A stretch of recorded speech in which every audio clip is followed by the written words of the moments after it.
Hello and welcome to for exam 24/7। Uttar Pradesh police SI की तैयारी कर रहे युवाओं के लिए एक सुनहरा मौका है। एक बहुत बड़ी खुशखबरी है कि उत्तर प्रदेश पुलिस एसआई भर्ती का ऑफिशियल नोटिफिकेशन जारी कर दिया गया है। ये उत्तर प्रदेश पुलिस प्रोन्नति बोर्ड का ऑफिशियल वेबसाइट है, जहाँ पे आप देख सकते हैं कि यहाँ पे विज्ञप्ति जो है आज ही की डेट में आई है।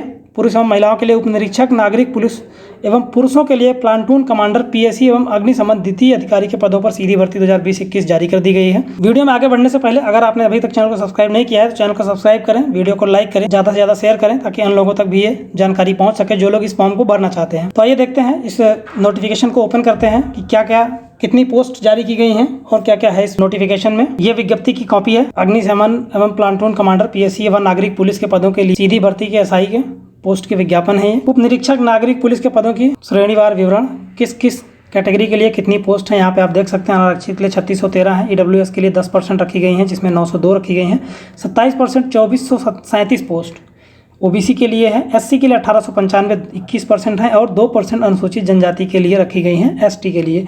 टोटल 9027 पोस्ट निकाली गई हैं यूपीएसआई की भर्ती की। इसमें हॉरिजेंटल क्षैतिज आरक्षण जो है वो किस प्रकार दिया गया है वो आप देख सकते हैं। 2% 180 पोस्ट स्वतंत्रता संग्राम सेनानियों के लिए है, भूतपूर्व सैनिकों के लिए 451 पोस्ट और महिलाओं के लिए 20% 1805 पोस्ट भी रखी गई हैं। और इसमें प्लाटून कमांडर पीएससी में कितने पोस्ट हैं किस किस कैटेगरी की वो भी आप यहाँ पे देख सकते हैं। अनारक्षित के लिए 194, ईडब्ल्यूएस के लिए 10% 48, अन्य पिछड़ा वर्ग के लिए 131, अनुसूचित जाति के लिए 101 और अनुसूचित जनजाति के लिए 10 448 पूरा प्लाटून कमांडर पीएससी में रखी गई। सीधी भर्ती द्वारा भरे जाने वाले पदों के हॉरिजेंटल आरक्षण क्या क्या होंगे इसमें।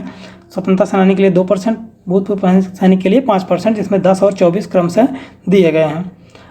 अग्निशमन द्वितीय अधिकारी में कौन कौन से पोस्ट हैं। आरक्षित के लिए 10, ईडब्ल्यूएस के लिए 2, अन्य पिछड़ा के लिए 6, अनुसूचित जाति के लिए 5 और अनुसूचित जनजाति के लिए कोई पोस्ट इसमें नहीं दिया गया है। 23 पोस्ट हैं टोटल। सीधी भर्ती में जो इसमें आरक्षण दिया गया भूतपूर्व सैनिक को ही दिया गया है, एक बाकी को नहीं दिया गया है। ऑनलाइन आवेदन करने की जो समय सारणी है, कब से आवेदन शुरू होगा आप यहाँ पे देख सकते हैं। समय सारणी में दिया गया आवेदन प्रारंभ होने की तिथि 1 अप्रैल रखी गई है और अंतिम जो डेट होगी वो 30 अप्रैल को रात्रि 12 बजे तक होगी। आवेदन शुल्क जो है वो 400 रुपये निर्धारित किया गया है। अर्हताएँ क्या होंगी इसमें, बाकी जो चीज़ें होती हैं वो सारी आपकी अर्हताएँ हैं। नॉर्मल जो शैक्षिक अर्हता में आप देख सकते हैं यहाँ पे उप निरीक्षक पुलिस नागरिक एवं प्लाटून कमांडर पीएससी पद के लिए भारत के विधि द्वारा स्थापित किसी विश्वविद्यालय से स्नातक की उपाधि सरकार द्वारा उसके समकक्ष कोई मान्यता प्राप्त अर्हता होनी चाहिए। अग्निशमन द्वितीय अधिकारी पद के लिए भारत के विधि द्वारा स्थापित किसी विश्वविद्यालय में विज्ञान में स्नातक की उपाधि सरकार द्वारा उसके समकक्ष कोई अर्हता होनी चाहिए। आवेदन करने की अंतिम तिथि तक अभ्यर्थी की अपेक्षित अर्हता एवं अवधि धारित करनी रहनी चाहिए, यानी कि उसके बाद अंक तालिका प्रमाण पत्र जैसी चीज़ें होनी चाहिए। अपीयर्ड जो होंगे उनको इसमें शामिल नहीं किया जाएगा, वो पात्र नहीं होंगे। आवेदन पत्र में प्रदर्शित शैक्षिक अर्हता की यथार्थता और शुद्धता समकक्षता और सिद्ध करने के लिए अब लिखित साक्ष्य प्रस्तुत करना अभ्यर्थी का दायित्व होगा। इस संबंध में बोर्ड अंतिम निर्णय लेगा। अधिमानी अर्हताएँ क्या होगी आप इसमें देख सकते हैं और भी क्या चीज़ें इसमें इंक्लूडेड हैं। डोएक द्वारा नाइलेट सोसाइटी कंप्यूटर में O लेवल का प्रमाण पत्र हो या प्रादेशिक सेना में न्यूनतम 2 वर्ष की हो किया हो आपने सेवा और एनसीसी में B प्रमाण पत्र आपके पास हो, ये सब चीज़ें होंगी तब भी आपको वरीयता इसमें दी जाएगी। आयु में भर्ती के लिए 1/7/2021 को 21 वर्ष प्राप्त कर ली हो और 28 वर्ष से अधिक आयु पूर्ण ना की हो, अर्थात अभ्यर्थी का जन्म 1/7/1993 के पहले ना हुआ हो, 1/7/2000 के बाद ना हुआ हो। और जो आरक्षण है अनुसूचित जाति जनजाति अन्य लोगों के लिए उतने अधिक वर्ष जितनी रिक्तियाँ सूचना के समय लागू की गई सरकार के आदेश द्वारा वो दिया जाएगा आपको। चरित्र आपका उत्तम होना चाहिए। वैवाहिक स्थिति में दिया गया है कि एक से अधिक पत्नी नहीं होनी चाहिए, एक से अधिक पति नहीं होना चाहिए जीवित।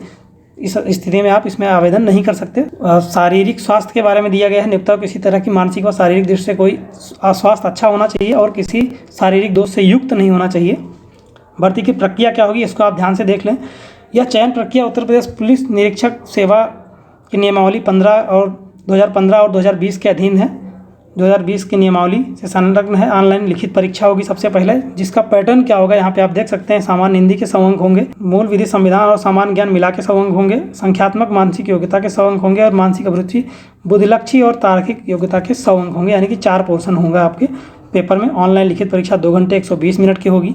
अभ्यर्थी को संख्या के अनुसार ऑनलाइन लिखित परीक्षा को एक ही तिथि से अधिक पालियों में भी अथवा एक से अधिक तिथियों में अन्य पालियों में आयोजित कराई जाएगी। प्रत्येक पालियों में प्रश्न पत्र अलग अलग होंगे और नॉर्मलाइजेशन जो की परसेंटाइल मेथड है वो लागू किया जाएगा। यहाँ पे इन्होंने दे दिया नॉर्मलाइजेशन भी लागू किया जाएगा, जैसे ही जिस तरह का पेपर का लेवल कम ज़्यादा होगा उसके अनुसार। और जो दूसरी चीज़ है जो आपके लिए जानना बहुत ज़रूरी है, सेवा में नियमावली के 7वें संशोधन के अनुसार ऑनलाइन लिखित परीक्षा में प्रत्येक विषय में 35%, पहले 50% था लेकिन 35%, कुल 50% अंक प्राप्त करने में विफल रहे अभ्यर्थियों को पात्र नहीं माना जाएगा। यानी कि प्रत्येक में 35 लेकिन टोटल मिला के 50% आपके होने चाहिए, फिर जाके आप इसमें क्वालिफाई माने जाएंगे, इस एग्ज़ाम को क्वालिफाई आपको माना जाएगा। अभिलेखों की समीक्षा और मानसिक परीक्षण, शारीरिक परीक्षण में क्या क्या होगा आप देख सकते हैं यहाँ पे। फिजिकल में क्या क्या चीज़ें, मेजरमेंट में अगर आप देखें तो ऊंचाई जो है वो 168 सेंटीमीटर होनी चाहिए। पिछड़े सामान्य अनपिछड़े वर्ग अनुसूचित जातियों के लिए, अनुसूचित जनजाति के लिए 160 सेंटीमीटर भी चलेगा ST के लिए। सीना जो होगा चेस्ट के लिए होगा पुरुष अभ्यर्थियों के लिए 79 सेंटीमीटर 4-5 सेंटीमीटर फुलाने पे, और अनुसूचित जनजाति के लिए 77 और 5 सेंटीमीटर यानी कि 82 फुलाने पे होगा। न्यूनतम 5 सेंटीमीटर सीना फुलाव अनिवार्य है सबके लिए। महिलाओं के लिए ऊंचाई जो होगी 152 सेंटीमीटर होगी। ST महिलाओं के लिए जो 147 सेंटीमीटर होगी, और महिलाओं के लिए न्यूनतम 40 किलोग्राम उनका वेट होना चाहिए। बाकी की चीज़ें यहाँ दी गई हैं कि कैसे आपको कहाँ से करा के ले आना है। शारीरिक दक्षता परीक्षण में क्या क्या किया जाएगा आपका। पुरुष अभ्यर्थी को 4 यानी कि 4.8 किलोमीटर की दौड़ जो है 28 मिनट में पूरी करनी होगी। महिला अभ्यर्थी को 2.4 16 मिनट में पूरी करनी होगी। ये आपकी दौड़ होगी। इसके लिए टिप्पणी दी गई। शारीरिक मानसिक परीक्षा और दक्षता परीक्षा के समय अधिसूचित किया जाएगा पेपर के बाद जब आप क्वालिफाई होंगे तो। अंतिम चयन और श्रेष्ठता सूची कैसे बनाई जाएगी इसको आप यहाँ से ध्यान से देख लें।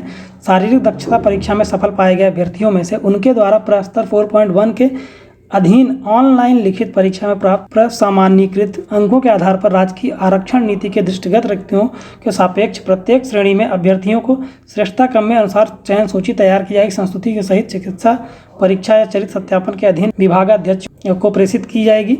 बोर्ड द्वारा प्रतीक्षा सूची तैयार नहीं की जाएगी, यानी कि वेटिंग लिस्ट इसमें नहीं होगा। आप यहाँ पहले से देख लीजिए, नोटिफिकेशन में दे दिया गया है कि वेटिंग लिस्ट नहीं रहेगी इस वैकेंसी में। यदि 2 या अधिक अभ्यर्थियों के अंक समान पाए जाते हैं तो निम्नलिखित में से किसके अनुसार किया जाता है, वो जो एज का होता है मानक उसके अनुसार कर दिया जाएगा। आरक्षण आयु सीमा में छूट कैसे दी जाएगी वो आप यहाँ पे देख सकते हैं। अनुसूचित जाति के लिए 21% यानी कि 5 वर्ष की छूट दी जाएगी। अनुसूचित जनजाति के लिए भी 5 वर्ष की छूट दी जाएगी। जहाँ से आपको कहाँ से ये आयु का आपको सर्टिफिकेट बनवाना है आप यहाँ पे देख सकते हैं। वो सारी जानकारी यहाँ पे जिला अधिकारी है किसके कहाँ से आप बनवा सकते हैं, किसका मान्य होगा। और अन्य पिछड़ा वर्ग के लिए भी 5 वर्ष की छूट है। आप यहाँ पे देख सकते हैं जिला अधिकारी, अतिरिक्त जिला अधिकारी, सिटी मजिस्ट्रेट, परगना मजिस्ट्रेट और तहसीलदार, यहाँ से आप बनवा के यहाँ इनमें से किसी से भी आप बनवा के इसको जमा कर सकते हैं।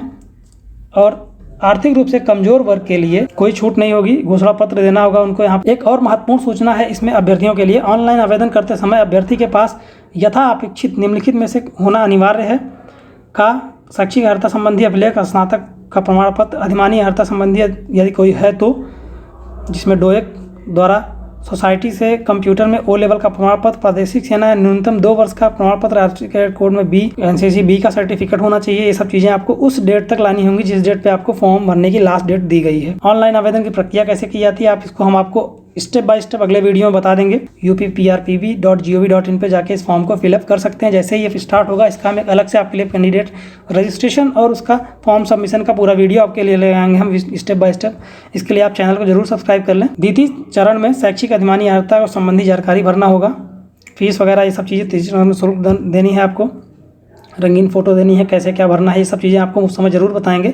आवेदन प्रक्रिया में अन्य महत्वपूर्ण बिंदु क्या होंगे वो आप यहाँ पे इसको पढ़ लीजिएगा। ऑनलाइन लिखित परीक्षा का पाठ्यक्रम क्या होगा वो यहाँ पे दिया गया है, जो हमने अभी आपको थोड़ी देर पहले बताया। अब इस पाठ्यक्रम में क्या क्या चीज़ें शामिल होंगी ये आप यहाँ पे ध्यान से जरूर देख लें। इसको हम विस्तार में अलग से इसका सिलेबस, कहाँ से आपको बुक्स पढ़नी है, कहाँ से क्या देखना है, क्या पढ़ें कि आपका सिलेक्शन आसानी से हो जाए, वो चीज़ें आपको हम जरूर बताएंगे। उसके लिए हम एक वीडियो लेके आएंगे। बाकी यहाँ पे आपको संक्षेप में हम बता दे रहे हैं कि सामान्य हिंदी में क्या क्या चीज़ें आप यहाँ पे देख सकते हैं। हिंदी एवं अन्य भारतीय भाषाएं और इससे संबंधित जो भी चीज़ें आप इसको यहाँ पूरा पढ़ लें। मूल विधि संविधान से मूल विधि और संविधान दोनों चीज़ों को दिया गया है, क्या क्या पढ़ना है आपको। सामान्य ज्ञान में क्या क्या पढ़ना है वो दिया गया है। संख्यात्मक मानसिक योग्यता यानी कि न्यूमेरिक में आपको क्या क्या पढ़ना है मैथ में, और लॉजिकल रीजनिंग मानसिक योग्यता में आपको क्या पढ़ना है। मानसिक अभिरुचि बुद्धिलक्ष्य में क्या पढ़ना है, बुद्धिलक्षिता परीक्षा और तार्किक परीक्षा में क्या पढ़ना है, ये सारी चीज़ें यहाँ पे दी गई हैं।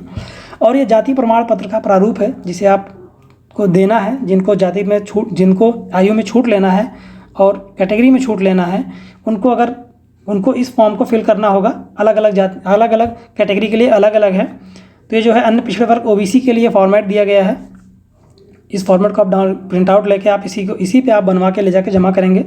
और ये अनुसूचित जाति और जनजाति के लिए दिया गया है, सेम प्रारूप वही है। और ये स्वतंत्रता सेनानी और उससे आश्रित लोगों के लिए दिया गया है। और ये जो है कार्यरत कर्मचारियों, राज्याधीन सेवाओं में कार्यरत कर्मचारियों के लिए प्रमाण पत्र दिया गया है कि इसको भी आप लेकर भर के जमा कर दें। आर्थिक रूप से कमज़ोर ईडब्ल्यूएस कैंडिडेट्स के लिए भी ये दिया गया है ये फॉर्म, इसको आप भर के ज़रूर जमा कर दीजिएगा। और ये प्रपत्र जो है ये प्रारूप 1 उत्तर प्रदेश सरकार का आर्थिक रूप से कमज़ोर वर्गों के लिए ये भी है, इसको भी आप बना के लगा दीजिएगा। तो ये जानकारी उत्तर प्रदेश पुलिस एसआई से संबंधित भर्ती से थी। यूपी एसआई की बम्पर भर्ती आ गई है, 9000 से ऊपर भर्तियां दी गई हैं। इसको आप इस फॉर्म को आप भरें और इसमें जी जान लगा दें। बाकी की जानकारी सिलेबस से संबंधित और क्या पढ़ना है, कितना पढ़ना है, किस बुक से पढ़ना है, ये सारी जानकारी आपको हम आने वाले समय में आने वाले वीडियोस में जल्दी बताएंगे। तो चैनल पर बने रहें, चैनल को सब्सक्राइब करें, वीडियो को लाइक करें और ज़्यादा से ज़्यादा शेयर करें। Thanks for watching for exam 24/7।